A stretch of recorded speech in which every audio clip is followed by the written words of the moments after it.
Hello and welcome to learn with Hema's class. My dear students, आज हम करने वाले हैं स्टैंडर्ड 9th का मराठी सब्जेक्ट और उसका पोएम नंबर 13 टिफिन।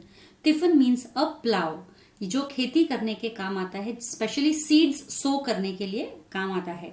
ये एक इम्प्लीमेंट है, फार्मर्स का साथी भी हम बोल सकते हैं। टिफिन लिखा है विठ्ठल वाघ ने। ये एक बहुत ही सुप्रसिद्ध कवि और लेखक है। काळ्या मातीत मातीत ये, पांढरीच्या वाटेवर, कपाशीची चंद्रफुले, पाऊस पाणी, ये सारी उनकी कविता संग्रह है। इसके अलावा अंधार यात्रा हे नाटक, अंधार यात्रा नाम का एक नाटक उन्होंने लिखा है। डेबू ही कादंबरी, डेबू नाम की एक नॉवेल उन्होंने लिखी है। वऱ्हाड बोली आणि इतिहास, वऱ्हाडी म्हणी इत्यादि पुस्तकें प्रसिद्ध, यानी इनके नाम से वऱ्हाड बोली आणि इतिहास, वऱ्हाड लैंग्वेज जो है और उसका क्या हिस्ट्री है, उसके ऊपर भी उन्होंने बुक लिखी है, वऱ्हाडी म्हणी। अब वरहाड इज व्हाट? वरहाड़ी एक टाइप की लैंग्वेज है जो स्पेशली खानदेश यानी कि विदर्भ भाग महाराष्ट्र के वहां पर ये बोली जाती है और इन्होंने इस टाइप की काफी बुक्स लिखी है। पेरणी, बैलांविषयी प्रेम, पावसाच्या दिवसातील मातीत सुगंध, शेतकऱ्यांचे स्वप्न, पावसाच्या आगमनाने शेतकऱ्यांची होणारी शेती मातींची लगबग, याचे वर्णन कवि ने प्रस्तुत कवितेतून केले आहे। यानी इस कविता में कवि ने क्या बताया है? पेरणी, पेरणी मीन्स सोइंग ऑफ सीड्स, मतलब लैंड को टिल किया जाता है और फिर उसके बाद में सीड्स को सो किया जाता है। दिस इज कॉल्ड पेरणी। बैलांविषयीची प्रेम यानी कि लव टुवर्ड्स द बुलक्स, पावसाच्या दिवसातील मातीचा सुगंध, और बारिश के दिनों में जो खुशबू आती है मिट्टी से वो, उसके बारे में। शेतकऱ्यांचे स्वप्न, और एक फार्मर क्या सपना देखता है? पावसाच्या आगमनाने शेतकऱ्यांची होणारी शेती कामांची लगबग, और जब बारिश की शुरुआत होती है तो उस वक्त फार्मर्स लोग किस तरीके से खेतों के काम में व्यस्त हो जाते हैं और कितना घाई घाई से अपना काम करते हैं, उसके बारे में बताया गया है। याचे वर्णन मतलब इन सब के बारे में डिस्क्राइब किया है, बहुत ही ब्यूटीफुली वऱ्हाडी बोली में यूज किया है, प्रस्तुत कवितेतून केले आहे। आगे बढ़ने से पहले एक छोटी सी रिक्वेस्ट मेरी ये है कि यदि आप मेरे चैनल के लिए नए हैं तो जरूर से सब्सक्राइब कीजिए लर्न विथ हेमा को, और साथ ही साथ अपने फ्रेंड्स के साथ भी जरूर से शेयर कीजिए। पोएम के एक्सप्लेनेशन के एंड में इसके क्वेश्चन आंसर्स भी मैंने प्रोवाइड किए हैं, जरूर से देखिएगा। तो चलिए शुरू करते हैं। टिफिन। काया मातीत मातीत टिफिन चालते, टिफिन चालते। दैट मीन्स काया मातीत, काया मीन्स काळ्या, ब्लैक, मातीत मीन्स सॉइल, काळ्या मातीत, काया मातीत मातीत टिफिन चालते, मतलब इस मिट्टी में टिफिन चल रहा है। टिफिन एक प्लाउ है। चालते टिफिन चालते, ये पोएटिक लाइन प्लीज करने के लिए इस तरीके से लिखी गई है। ईज नाचते थैते ढग ढोल वाजते।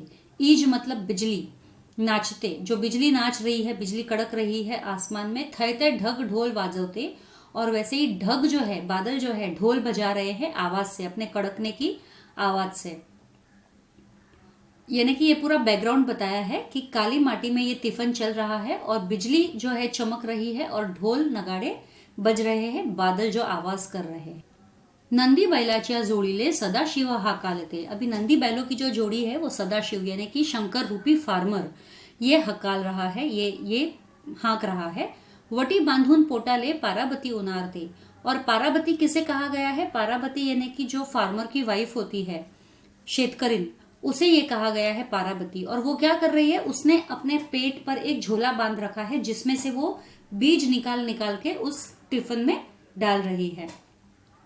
वटी पोटाले बांधते, झोई काटीले टांगते। अब वटी तो उसने पेट में बांध रखी है ये झोला, और एक झूला जो है उसने झाड़ के ब्रांच पे टांग रखा है। तो वटी जो है यानी कि पाउच, कपड़े का पाउच जो है, एक तो पेट पे बांध रखा है, दूसरा झोई यानी कि झूला कपड़े का ही बना हुआ। काटीले टांगते, काटीले यानी कि ब्रांच ऑफ द ट्री, उस पर उसने टांग रखा है। झोई काटीले टांगते त्यात तानुला लड़ते, और ये जो झूला उसने झाड़ पे लगा रखा है, झाड़ के ब्रांच पे लटका रखा है, उसमें छोटा बच्चा है उसका, फार्मर का, और वो रो रहा है। त्यात तानुला लड़ते ढग बरसते, और वो रो रहा है और ढग जो है बरस रहा है, यानी बारिश हो रही है। तो आप देख सकते हैं यहाँ पे इस पिक्चर में आपको ये फार्मर दिख रहा है और ये फार्मर की वाइफ है, ये जो सदाशिव है ये पार्वती है। ये जो इंस्ट्रूमेंट आपको दिख रहा है ये 3 पाइप वाला, और ये देखो ये बैलों से बांधा हुआ है, ये बैलों की जोड़ियां है, नंदी बैल की जोड़ी है। और ये यहाँ से ये फार्मर जो है टिफिन में ग्रेन्स डाल रहा है, और ये पाइप के थ्रू इस सीड सारे स्कैटर हो रहे हैं। काकरात बीजवाई जसा हासरा चांदना। अभी काकरात यानी जो मिट्टी में कंकर वंकर भी होते हैं, तो काली मिट्टी में ये बीजवाई यानी कि जो सारे ग्रेन्स है ऐसे लग रहे हैं, जो बीज बो रहे हैं ना, जो गिर रहे हैं, डाल रहे हैं टिफन के माध्यम से सॉइल में, तो वो ये काकरात में यानी कि मिट्टी में ये बीज ऐसे लग रहे हैं जैसे मानो कोई स्टार्स जो है हंस रहे हैं।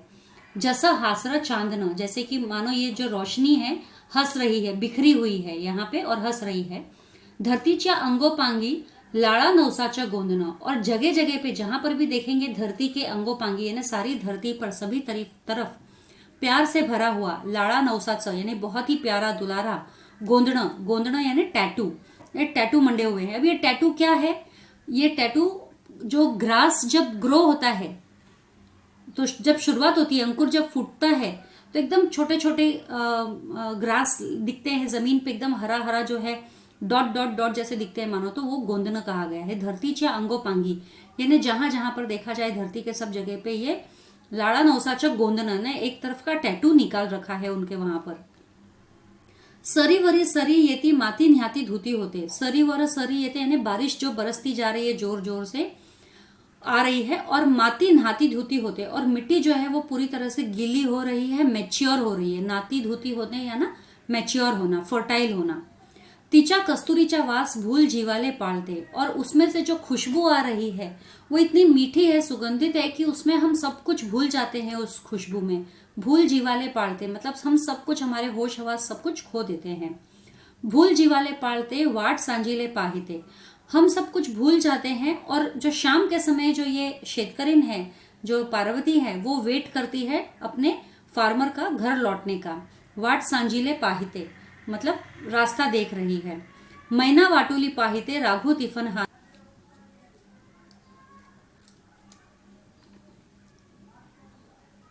मैना मीन्स फीमेल बर्ड, और वाटुली पाहते Raghu is a parrot, male bird, तिफन हानते, तो मतलब ये पैरेट जो है तिफन हान रहा है, और मैना जो है रास्ता देख रही है।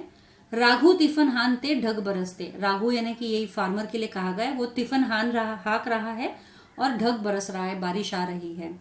वला टाकती तिफन शीतु वखर पाहते।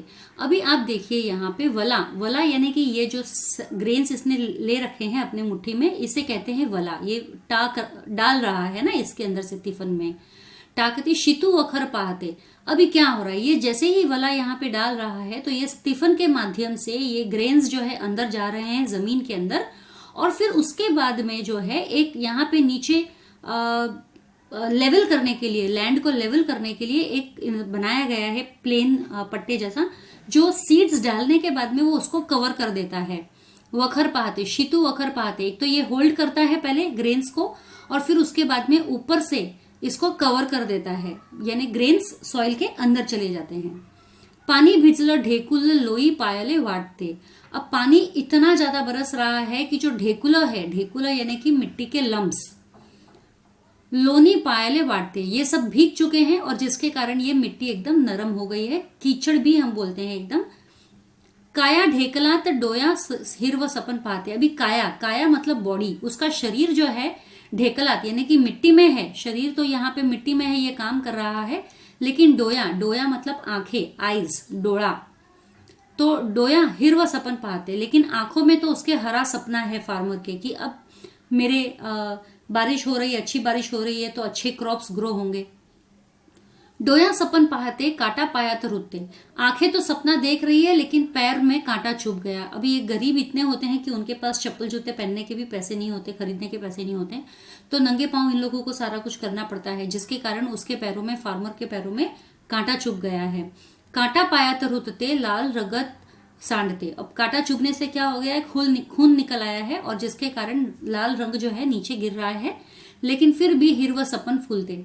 अब वो लाल रंग जो है मिट्टी में मिल रहा है, और हरा सपना जो है फूल रहा है फार्मर की आंखों में। उसको कुछ लेना देना नहीं है कि उसको पैर में कांटा चुभा है या नहीं चुभा है, उसको तो बस वो हरा सपना दिख रहा है, इसीलिए उसे अपना काम करना है। हिरवा सपना फूलते ढग बरसते, और उसका सपना फूल रहा है उसकी आंखों में, और ढग जो है बरस रहा है। तो बहुत ही ब्यूटीफुल ये चैप्टर है, पोएम है यहाँ पे। अभी सीधे हम चलते हैं इसके क्वेश्चन आंसर्स की तरफ। अभी जो हमारा फर्स्ट क्वेश्चन है वो है, कवितेतील घटक व कृती यांचा तख्ता पूर्ण करा। एक टेबल है ये एक्चुअली। तो इसमें से घटक दिया हुआ है कि वीज, ढक, काटा, डोळा, ये क्या करते हैं, इनकी कृति क्या है। तो आंसर में ये डायरेक्टली आंसर्स ही है। वीज क्या करती है, थय थय नाचते। तो आपको टेबल में ये सब दिया हुआ है घटक, और आपको कृति उनकी लिखनी है। पोएम में से देख के लिख सकते हैं आप।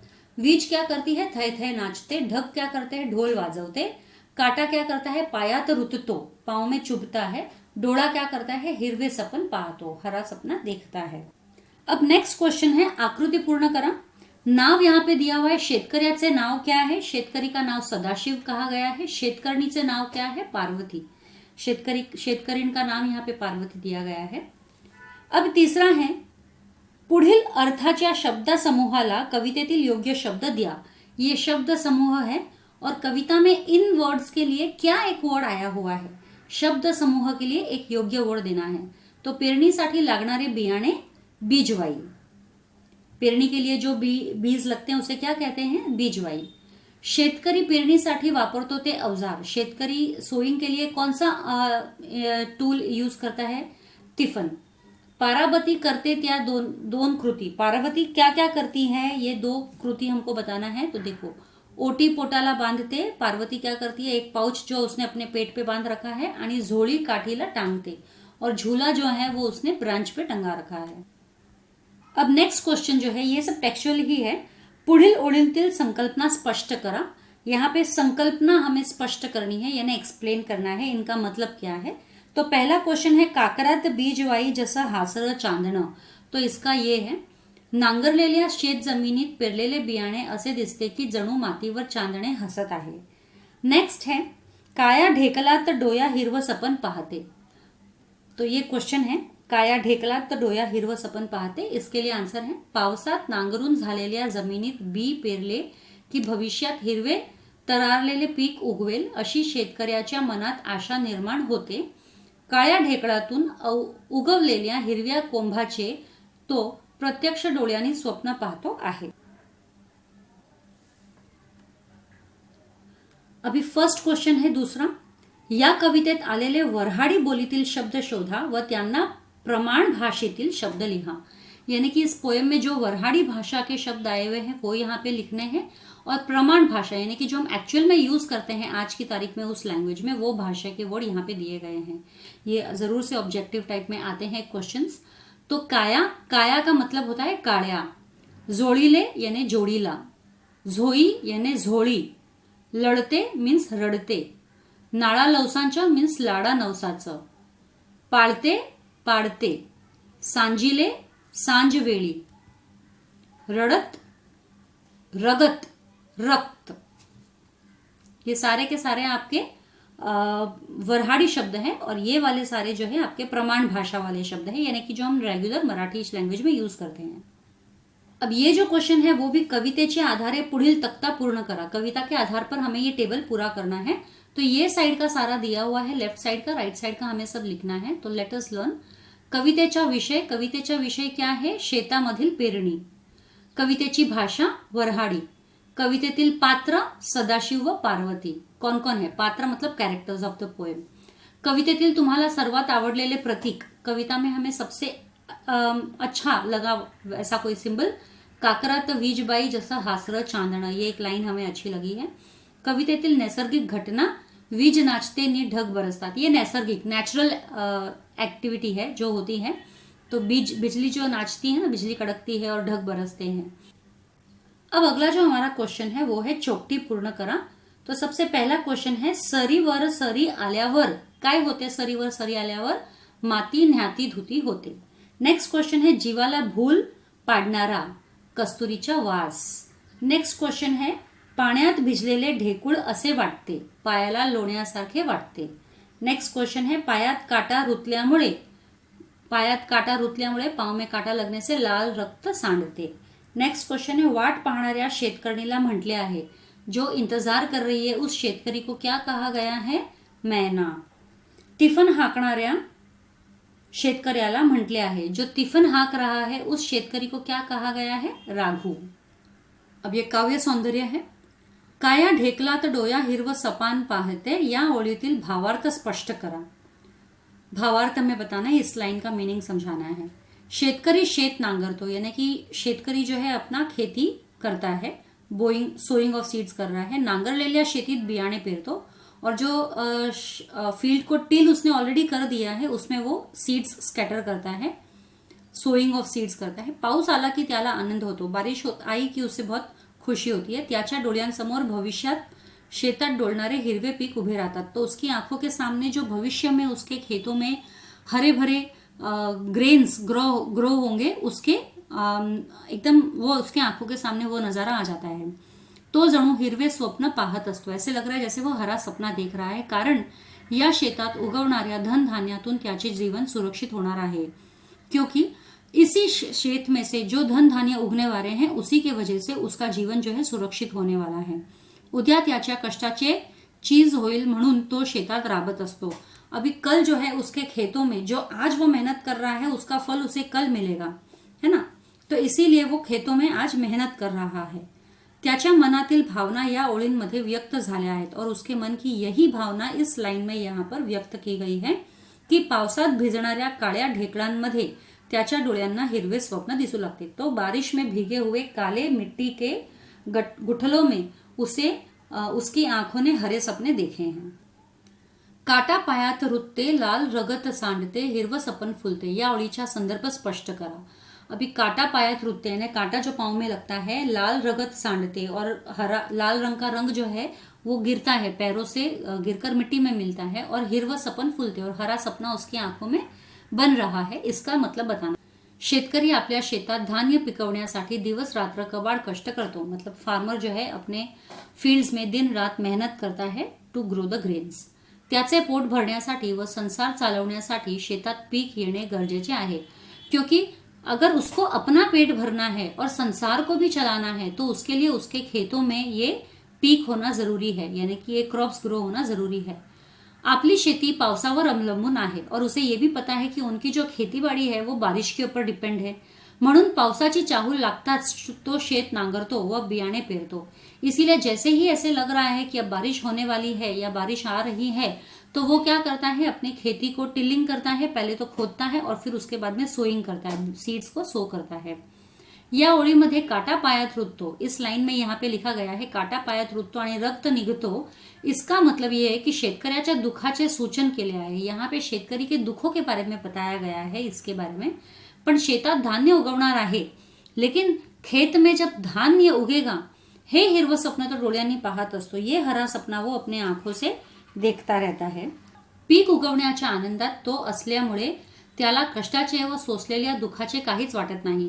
और क्योंकि उसको ये खुशी है कि उसके खेतों में क्रॉप्स ग्रो होने वाले हैं, तो इस खुशी के कारण उसको जो उसके पैरों में कांटा चुभा है, जो दुख हो रहा है, तकलीफ हो रहा है, उसका भी उसे कुछ दुख नहीं लग रहा है, उसका भी उसे कुछ संकोच नहीं है.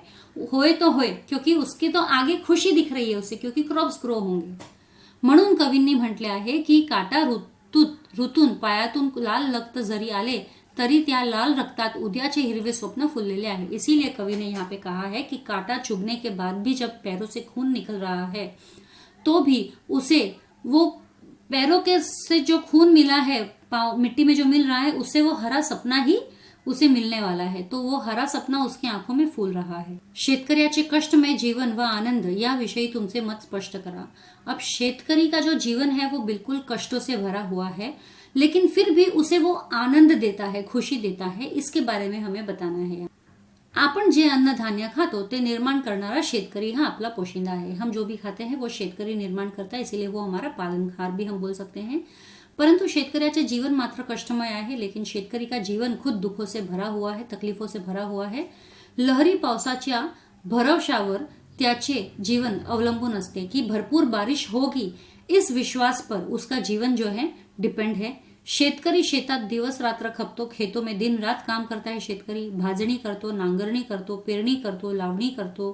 पेरलेले बी उगवून येईल ही आशा त्यांच्या डोळ्यात तरळत असते. तो फिर जब वो सारे जो भी ये फार्म के काम है, भाजनी, नांगरनी, पेरनी, लावनी, ये सब वो काम करता है और उसकी इसी वजह से उसकी आंखों में ये आशा रहता है कि एक दिन ये धान जो है उगेंगे, हरे भरे मेरे खेत लहराएंगे. तो यही सपना उसकी आंखों में तैरता है. तो काळ्या मातीमध्ये उद्याचे हिरवे स्वप्न पाहत असतो. काली मिट्टी में वो हरा सपना देखता रहता है। जेव्हा शेतात धान्याची रोपे तरारून येतात तेव्हा शेतकऱ्याला खूप आनंद होतो और जब खेत खलिहान हरे भरे लहराने लगते हैं तो उसे बहुत खुशी होती है।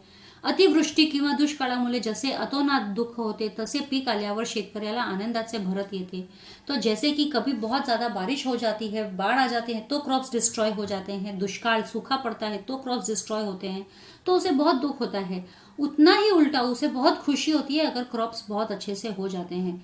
अशा प्रकारे शेतकऱ्याचे कष्टमय जीवन व आनंद यांचा अतूट संबंध आहे। इसी तरीके से इसीलिए कहा गया है कि शेतकरी का जो कष्टमय जीवन है और आनंद, इसका बहुत ही गहरा नाता है, क्योंकि अगर वो कष्ट करता है तो उसे उतनी ही खुशी भी मिलती है जब उसका कष्ट, उसकी मेहनत सफल होती है। क्वेश्चन है, पुढील कवितेवर दिलेल्या मुद्द्यांच्या आधारे कृति सोडवा। अब इसी पोएम के ऊपर बेस्ड है ये। जैसे कविता का नाम क्या है, तिफन, तो हमें तिफन लिखना है। प्रस्तुत कवितेचे कवी कवयित्री, इस कविता के कवी या कवयित्री कौन है? सुप्रसिद्ध कवी श्री विठ्ठल वाघ यांची ही कविता आहे। कवितेचा रचना प्रकार, रचना क्या है कविते की, किस तरीके से बनाई गई है? वैदर्भीय बोली भाषेतील लोकगीताचा छंद या कवितेचा आहे। तो विदर्भ में जो बोली है, भाषा है, उसी के हिसाब से वही भाषा यूज की गई है और लोकगीत जैसे वहां के जो फोक सॉन्ग्स हैं उस बेसिस पर ये कविता यहाँ पे बनाई गई है। कवितेचा काव्य संग्रह, कविते का काव्य संग्रह यहाँ पे मेंशन नहीं है।